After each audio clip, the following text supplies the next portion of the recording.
Arterial fluid? You aren't cutting the liquor with this stuff, are you? That was the problem with our last supplier. What's this? An organ pulper? I thought you guys were in the booze business. What do you need all these morbid doohickeys for?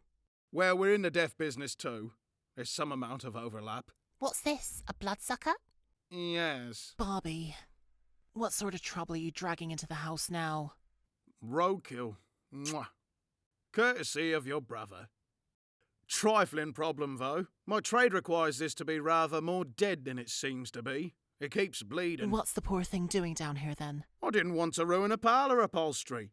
And I figure if he wakes up on an embalming table, we can all just have a good long laugh about the whole situation. So, maybe you can put his head back together? Elsa, she's a nurse. Former nurse. I met her overseas, just after the war. I had trench foot, and she had hotsy-totsy little... What's your name, dear? Ivy. The mangled one is Rocky. I'll see what I can do to fix that. We had to shoulder him back here, but it was the only thing to do, Elsa.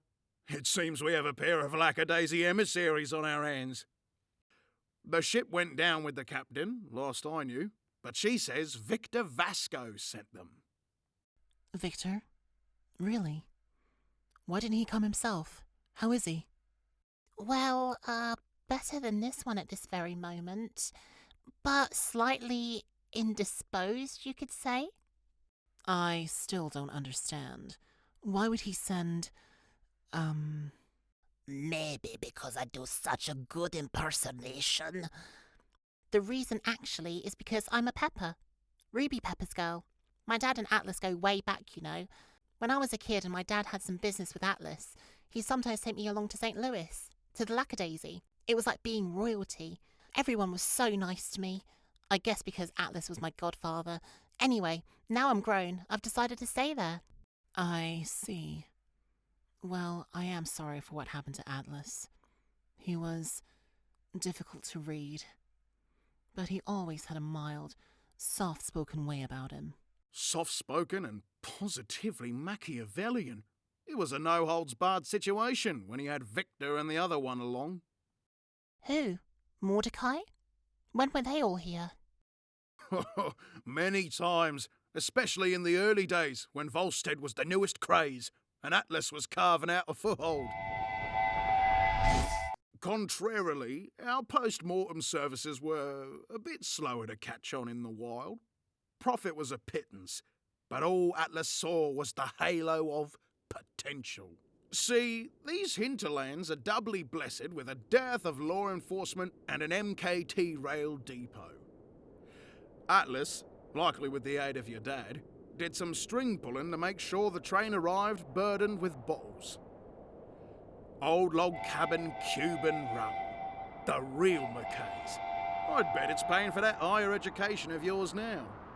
Anyway, as you seldom get a sideways look loading long boxes off a train and into a hearse, it was our place to pick it up and store it.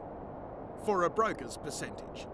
We were altogether proud of the brilliance in this little arrangement, until some local cattle-rustling, train-robbing rabble figured on liquor being easier to rustle and chaps like us being easier to rob. They shot our organ player. It was right about then Atlas first brought Lefty and Righty up here to sort things out.